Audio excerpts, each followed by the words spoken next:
రాహుల్ గాంధీ ట్విట్టర్లో ఒక ట్వీట్ చేశారు. ఈ ట్వీట్లో ఏముందంటే, ఈడీ అధికారి తనకు ఒకరు చెప్పారని, ఈడీ తన ఇంటిపై సోదాలు నిర్వహించే అవకాశం ఉంది కాబట్టి ఈడీ అధికారులు ఏ క్షణంలో అయినా తన ఇంటికి రావచ్చని, సోదాలు నిర్వహించవచ్చని చెప్పారు.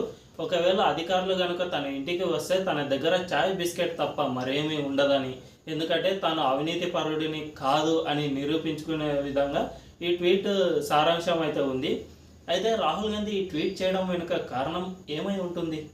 ఇది కేవలం పొలిటికల్గానే ట్వీట్ చేశారా, లేదంటే దీని వెనుక ఏమైనా కారణాలు ఉన్నాయా? నిజంగానే ఈడీ రాహుల్ గాంధీపై విచారణకు వచ్చే అవకాశం ఉందా? ఒకవేళ ఉంటే ఏ కేసులో వచ్చే అవకాశం ఉంది? ఇప్పుడు తెలుసుకుందాం. రాహుల్ గాంధీపై గతంలో చాలా కేసులు ఉన్నాయి. అంటే ఈడీ దర్యాప్తు చేయడానికి రెండు అవకాశాలు ఉన్నాయి. ఒకటి, ఇప్పటికే రాహుల్ గాంధీపై ఉన్న కేసుల విచారణ నిమిత్తం ఆయనను విచారణకు పిలవచ్చు, లేదంటే అతని ఇంట్లో సోదాలను నిర్వహించవచ్చు. లేదా గతంలో యూపీఏ 1, యూపీఏ 2 హయాంలో ఈ రెండింటి పాలన సమయంలో రాహుల్ గాంధీ కూడా పొలిటికల్గా యాక్టివ్గా ఉన్నారు. 2004లోనే రాహుల్ గాంధీ ఎంపీగా అయ్యారు. అదే సమయంలోనే యూపీఏ 1 ప్రభుత్వం కూడా ఉంది.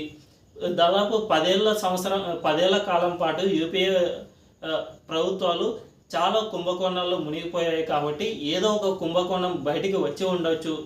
సో దీనిపై రాహుల్ గాంధీని విచారణకు పిలిచే అవకాశం ఉందా అనేది రెండు కారణాలు ఉన్నాయి. అయితే రెండవ కారణంలో రాహుల్ గాంధీపై కొత్త కేసు ఏదైనా ఉంటే ఈడీ పూర్తి సోదాలు నిర్వహించిన తర్వాత కోర్టులో కేసు వేస్తే కానీ దీనికి తాలూకు పూర్తి వివరాలు తెలియవు.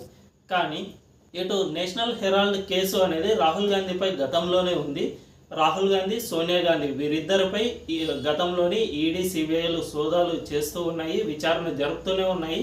అయితే ఈ నేషనల్ హెరాల్డ్ కేసు అనేది బీజేపీ హయాంలో వచ్చింది కాదు.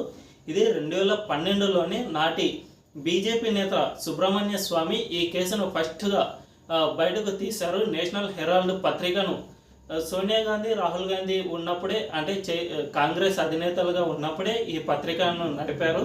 ఈ పత్రికను నడిపే క్రమంలో 90 కోట్ల ముడుపులు చేతులు మారాయి. అంటే ఈ 90 కోట్ల నిధులు నేషనల్ హెరాల్డ్ పత్రికకు సంబంధించిన నిధులు గాంధీల ఫ్యామిలీకి చేరాయి అన్నది బీజేపీ ఎంపీ సుబ్రహ్మణ్య స్వామి మొట్టమొదటిసారిగా వేసిన అభియోగం. అయితే ఈ అభియోగం ప్రకారం ప్రస్తుతం వీరిద్దరిపై ఈ విచారణ కొనసాగుతూనే ఉంది. అదే సమయంలో సోనియా గాంధీ, రాహుల్ గాంధీ ఈ నేషనల్ హెరాల్డ్ కేసులో బెయిల్పై బయట ఉన్నారు. కాబట్టి గతంలోనే ఈడీ కూడా వీరిని విచారణకు పిలిచింది. వీరిద్దరూ కూడా విచారణకు హాజరయ్యారు. అయితే ఈ మరొక విడతలో విచారణ చేపట్టే అవకాశం ఏమైనా ఉండవచ్చు. సో ఈడీ మరొకసారి రాహుల్ గాంధీని పిలిచే అవకాశం ఏమైనా ఉండవచ్చు. కాబట్టి ఒకవేళ ఆ విషయాన్ని ఎవరో తెలియని పర్సన్ అధికారి రాహుల్ గాంధీకి ఈ విషయాన్ని చెప్పి ఉండవచ్చు, మీరు మరోసారి విచారణకు రావాల్సి ఉంటుందేమో అని లోపాయికారిగా రాహుల్ గాంధీకి చెప్పి ఉండవచ్చు.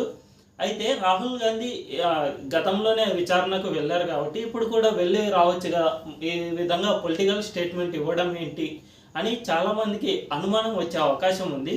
రాహుల్ గాంధీ ఈ ట్వీట్ను రెండు కారణాల ప్రకారం చేసి ఉండవచ్చు. మొదటిది, ఒకవేళ ఈడీ పిలిస్తే దీన్ని పొలిటికల్గా ఉపయోగించుకుందాము అనే కారణంతో ముఖ్యమైన కారణంతో రాహుల్ గాంధీ ఈ ట్వీట్ చేసి ఉండవచ్చు. అయితే ఈ పొలిటికల్గా రాహుల్ గాంధీ దీనివల్ల ఎంత లాభపడతారు అనేదే ఒక క్వశ్చన్ మార్క్. ఎందుకంటే గతంలో అరవింద్ కేజ్రీవాల్ కూడా ఢిల్లీ లిక్కర్ స్కామ్లో అరెస్టు కాకముందు ఇటువంటి వ్యాఖ్యలు చేశారు. తనను అరెస్టు చేసే అవకాశం ఉంది, ఈడీ అధికారులు తనను అరెస్టు చేస్తారు అని గతంలోనే స్టేట్మెంట్లు ఇచ్చారు. అదే సమయంలో కూడా బీజేపీ ఇటువంటి పని చేస్తుందా? ఒకవేళ అరవింద్ కేజ్రీవాల్ను కనుక అరెస్టు చేస్తే ఇది రాజకీయంగా బీజేపీకి ఏమైనా దెబ్బ కొట్టే అవకాశం ఉందా అని చాలా అనుమానాలు వచ్చాయి. కేజ్రీవాల్ ఢిల్లీకి సీఎంగానే కాకుండా ఆమ్ ఆద్మీ పార్టీ పంజాబ్లోనూ గెలుపొందింది. అదే సమయంలో కొన్ని రాష్ట్రాల్లో తక్కువ శాతంలో ఓట్లు వచ్చాయి. కాబట్టి అవి ఇప్పుడిప్పుడే అది జాతీయ పార్టీగా ఎమర్జ్ అవుతోంది. కాబట్టి కేజ్రీవాల్ను అరెస్ట్ చేసే అవకాశం ఉండబోదు. ఎందుకంటే ఒకవేళ కేజ్రీవాల్ను అరెస్ట్ చేస్తే మోదీకి అది ఎదురు దెబ్బే అవుతుంది. కాబట్టి మోదీ ఈ విషయంలో వెనక్కి తగ్గే అవకాశం ఉంటుంది అని చాలామంది అప్పట్లో ఊహాగానాలు వ్యక్తం చేశారు. కానీ మోదీ ఈ విషయంలో ఏమాత్రం వెనక్కి తగ్గలేదు. అంటే విచారణ సంస్థలకు పూర్తి స్వేచ్ఛనివ్వడం, వారు ఆ విచారణ సంస్థలు వారిపై కేసులను ముందుకు సాగనివ్వడంతోనే కేజ్రీవాల్ అరెస్ట్ కావడం జరిగింది. ఆ తర్వాత కోర్టులో అతనికి బెయిల్ మంజూరు చేయడంతో ప్రస్తుతం బయట ఉన్నారు. సో ఇదే పంతాను మోదీ రాహుల్ గాంధీ విషయంలో కూడా అనుసరించే అవకాశం ఎంతైనా ఉంది. ప్రస్తుతం రాహుల్ గాంధీ గత లోక్సభ ఎన్నికల్లో కాంగ్రెస్ పార్టీకి కొన్ని సీట్లు అయితే పెరిగాయి.